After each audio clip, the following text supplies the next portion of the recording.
I have always wanted to start a video with some shit like this. So what the fuck is going on? Chuck is just sitting here, spending the first 30 seconds listening to metal music. Oh, dude. I could listen to it for a lot longer than that. But it's Chuck's Raw Reviews, and we're not technically reviewing metal music today, but we kind of are. Today we're talking about the Heirs of Isildur, which is apparently a comic book, a kick-ass, really fucking comfortable-ass shirt, and a fucking metal band. Dude, shit is right down my alley.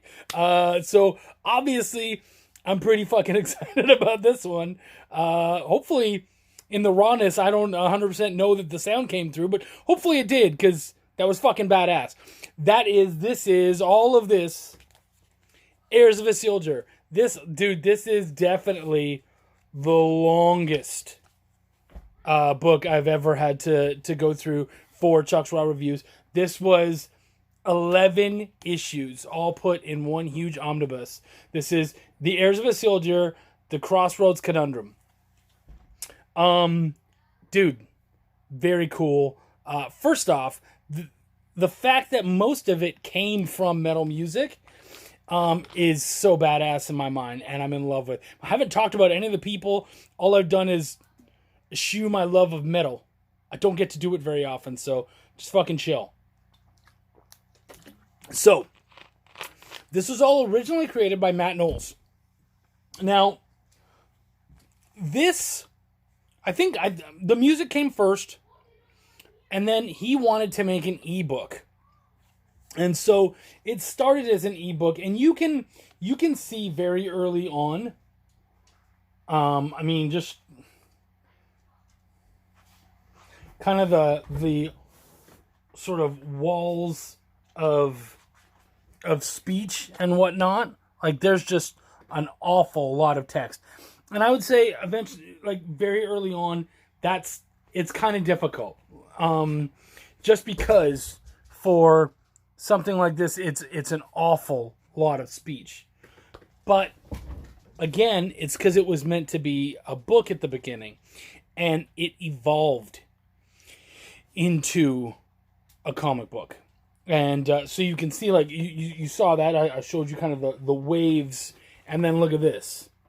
Much more chill and comic-like. So I think that's one of the things that I did enjoy about it, is that you get to see the evolution. I feel like, and I'll be perfectly honest, so I know Matt Knowles, and I know Steph Cannon, who is his partner in Symmetry, don't remember, Creations, in Symmetry Creations. And I know them. I got to meet them in Florida when I did MegaCon this year, and I think we fell in love, the three of us. I love those guys. They were such great people. They've been really supportive, and of course I've been supportive of them too. So, just meeting them and having a good time with them and seeing what they do, everything, the book and all that, it's very steampunky. So when they go, they're in full fucking regalia. My regalia is shorts and a nerd shirt, and then my shit. So, me, I'm a very much more chill, pared down kind of dude. So when somebody goes to that level, it can go two ways for me. Either I'm like, oh, it's too much, or okay, that's cool. And they're very cool with it. It's not kind of shoved down your throat. It's fun the way they do it. And I appreciate that. I appreciate the shit out of them. I love the two of them.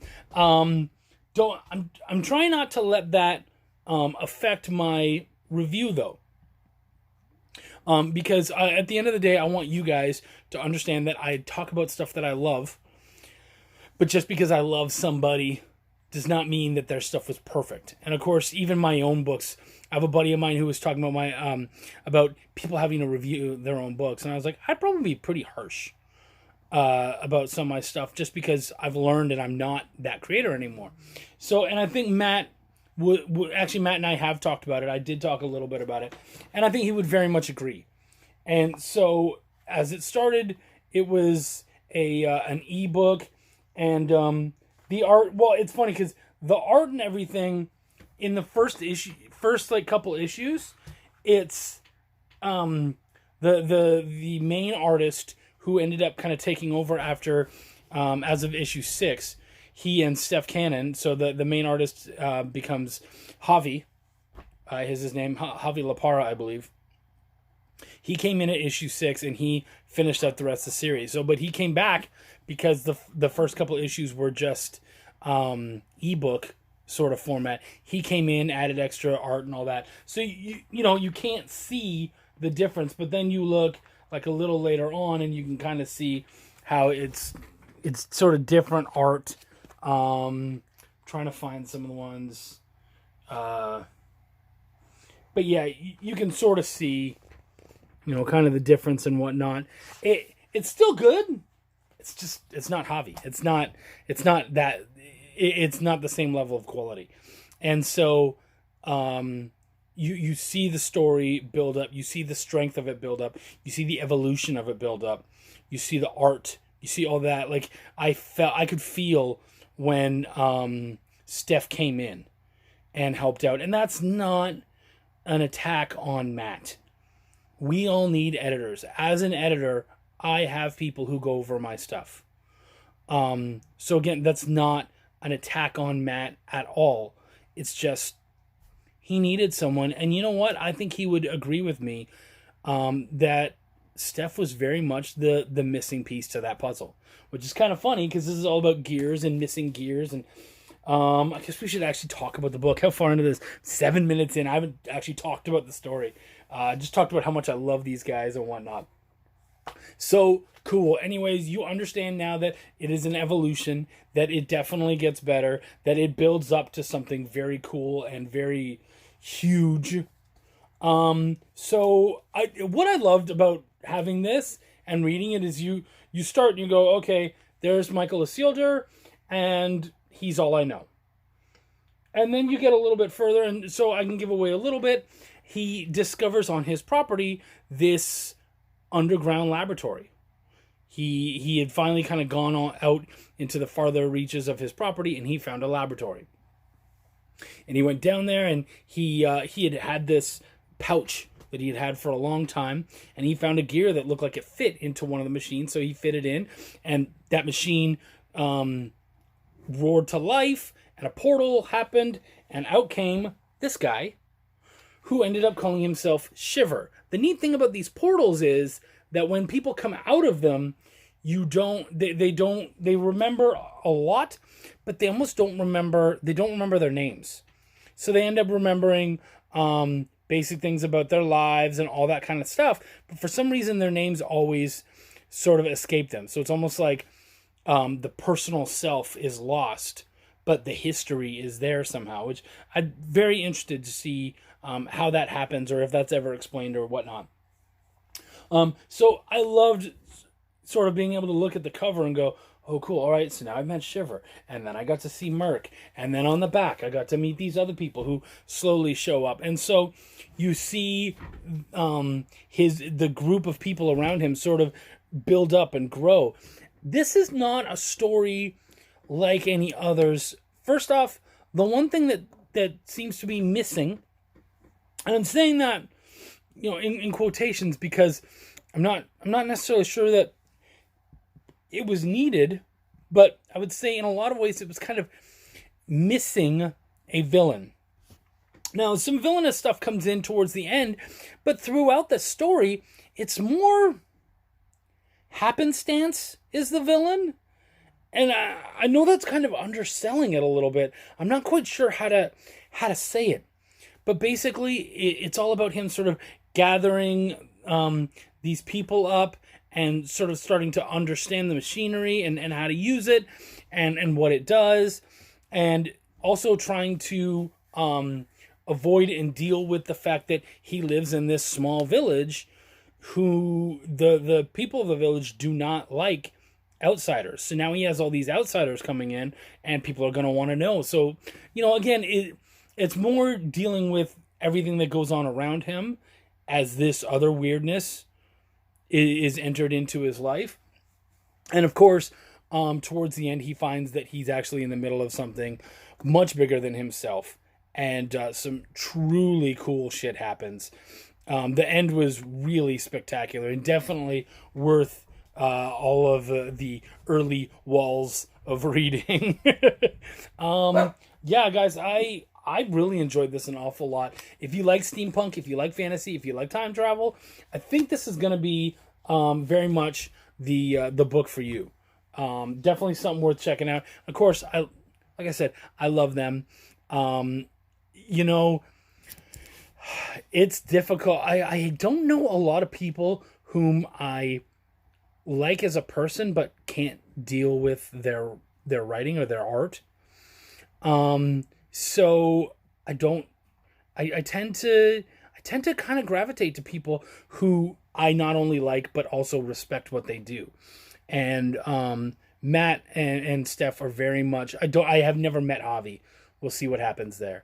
But, Matt and Steph are definitely people that I really consider friends and really respect what they're doing and the brand that they're growing. Because actually, one of the coolest things, I don't think I did the Tales of Nocturnia on here. I will, because I'll be getting Tales of Nocturnia 2. But Tales of Nocturnia is a spin-off from the Heirs of Isildur.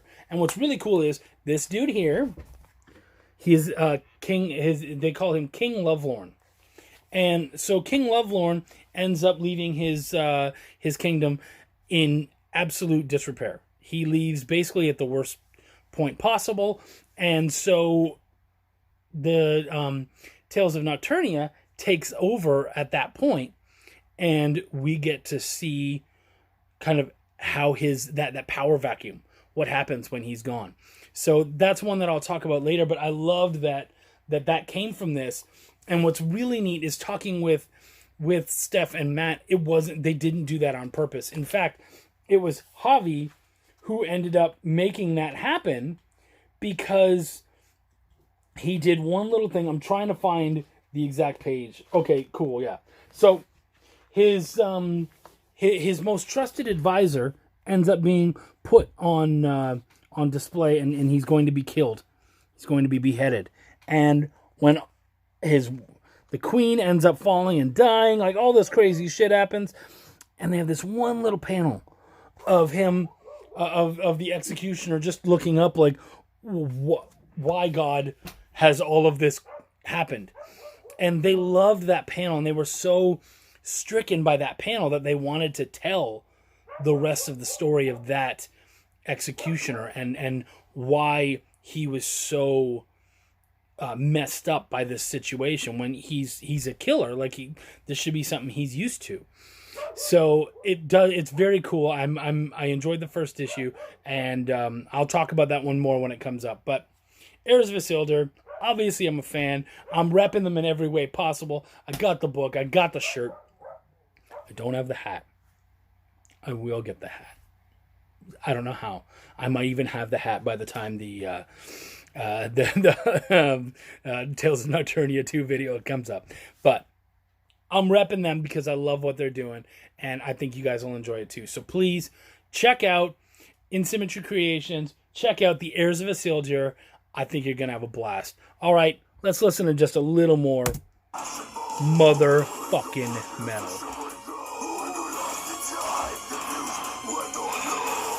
So badass. Much love, everybody.